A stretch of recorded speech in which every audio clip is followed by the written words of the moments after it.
Hello everybody, I'm Matagon, and today I'm going to be doing a review on a slightly unusual tank that quite a few people don't know about, and a lot of my clanmates didn't even know it existed. So, this is the Renault G1. This tank is part of the French heavy tech tree, and it goes along here. This was more recent than this tech tree here, but this one's less played, but it's not a bad tech tree. You start off with a Hotchkiss H35, which gets half decent damage, half decent gun, and a lot of armour for a tier 2. Then it goes to the G1R 35, which is more or less the same, but the armour's worse tier for tier, and it's also longer. Then you get to the Silent 42, where it seems the French completely scrapped the idea of armour, and upped their gun power up to a 75mm, before finally going to the G1R with its monstrous 105mm. And yeah, so the stock grind on the G1R is pretty awful. However, when it's top, it's pretty decent. It's well-rounded tank.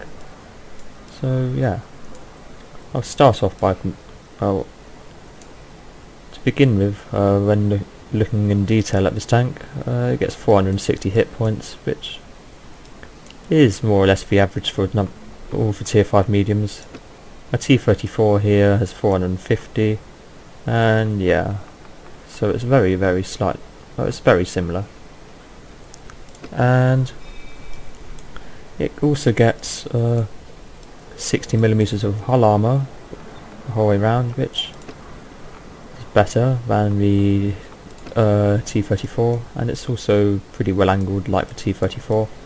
You're going to bounce a few low caliber guns in this thing. I've actually managed to get a steel wall in this, so that's saying something about the armour. The top speed is 40, engine power of 450, it weighs 34, so yeah, you aren't going to be going anywhere fast, to be completely honest. It's just over 13 horsepower to ton, I do believe. And yeah, it also turns rather slowly compared to the T-34. So, well, yeah, this thing turns at 40 degrees, this thing only goes at 30, and the turret also turns more slowly.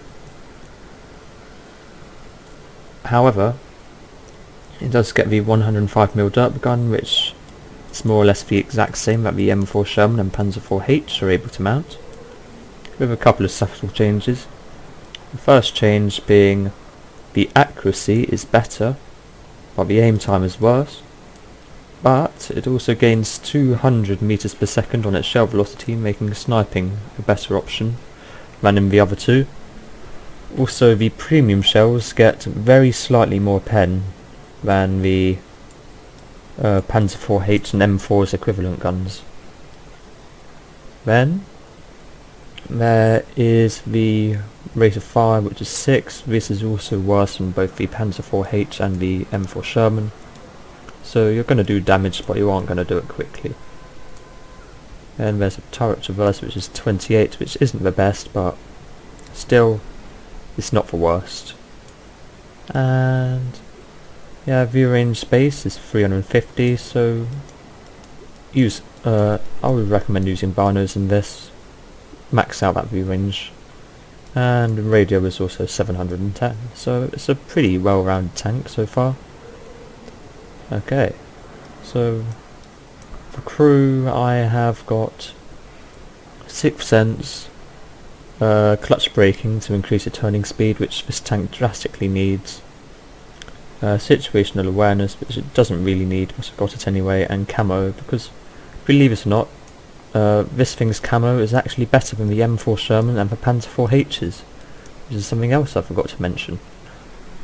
Okay, well, I guess enough talking about it. Let's actually see how it plays in a real game. Okay, so here we are on Winter Himmelsdorf. Half decent matchmaking, we are top tier. and yeah, the enemy team has some half decent players, but so does my team. And even though that's happening, XVM is still giving us a 44% chance of winning. Why, I do not know. Probably the enemy team's LEFH18B2, however you pronounce it. So with this match, I'll start off by heading over to this position. I normally come here because I'm able to get sniped up onto the hill and put pressure onto the middle.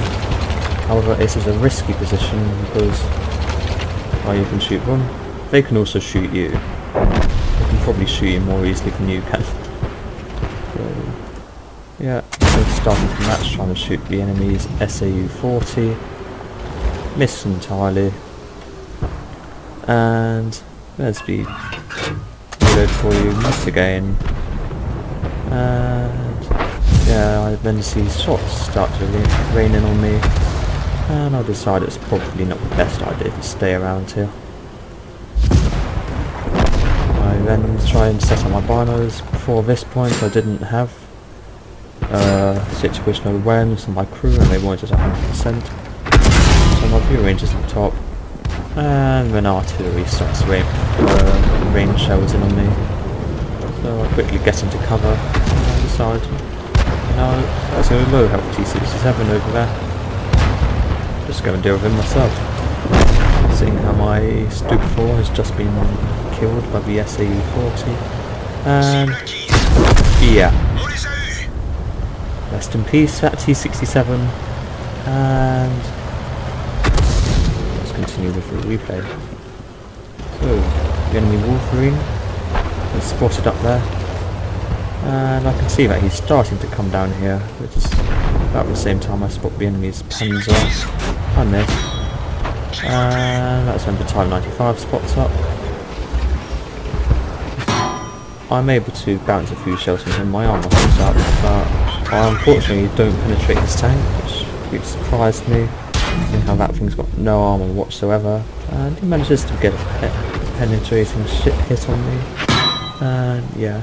And I snapshot him. Well, hit him with a partially aimed shot anyway for 200 damage, which isn't too high. And this is where this is fun to play. Just plunge 410 damage nukes into lightly armored tanks that can be found in this tier, and yeah, it's a lot of fun.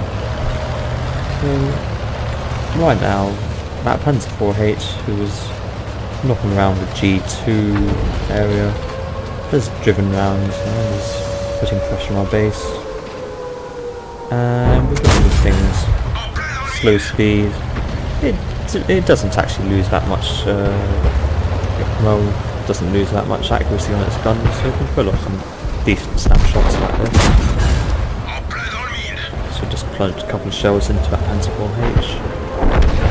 And yeah, finish him off.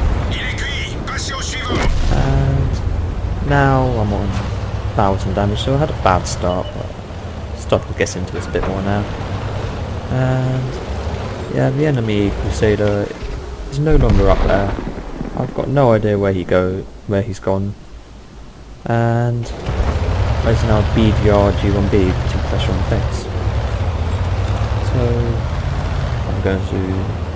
I was going to go and attack him, but at that moment the enemy's Crusader was spotted, which is the tier 5 British medium, and you can see here that it's got 10 hit points less than the G1R does, which is a slight advantage this tank has over others. But in higher tier, well, in games against higher tier tanks it won't do much. Because of the good terrain resistance this tank gets, it's able to quite easily flank or get to its top speed going over the railway tracks. And yeah, he didn't really stand a chance. But the enemy LEFH is half decent player. He was taking shots at me. He knew I was there. And I probably got quite lucky there that he missed. So I'm now going to put pressure on the cap, on the enemy base. And while I was on the way there, I decided to spot where that LEFH was. I thought he'd be camping over there, but I got no say no. So I ended up, I decided to put pressure on the enemy base. And Kai decided to probably do the same thing. And somehow the BDR's gone missing. The Excelsior is having a little rant at Kai in the chat. Not surprised. Yeah, Kai's gone blue. Who's going to blame the Excelsior? I've got no idea why he's blue anyway. So, yeah, Kai decides, yeah, it's probably the best idea to cap, which in this situation it actually was. And that's where the enemy's LEFH has been camping. So I see that the BDR is heading down the middle.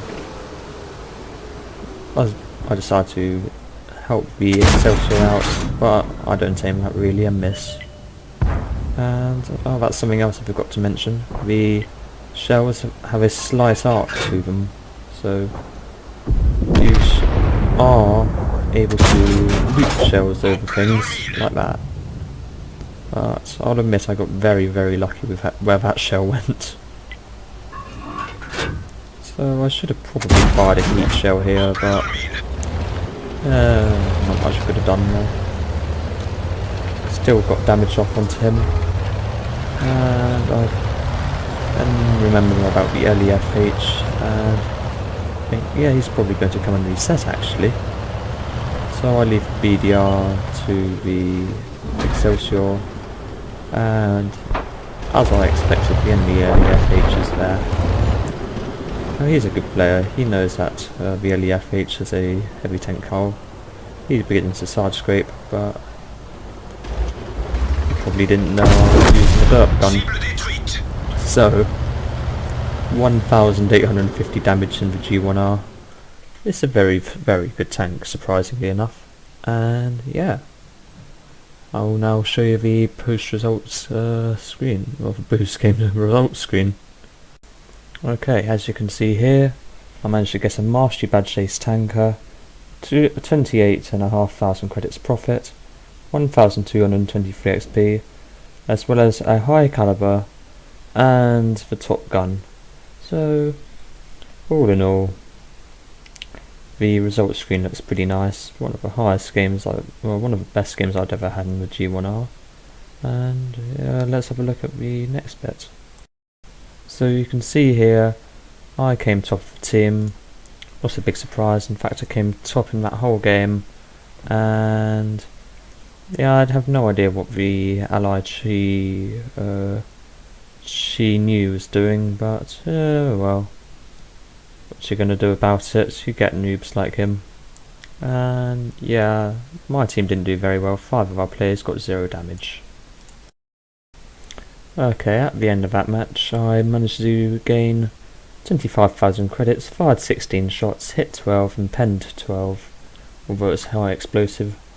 And yeah, I got 1,223 XP, and the match lasted 7 minutes 22 seconds. So, not bad. Okay guys, thank you for watching this video.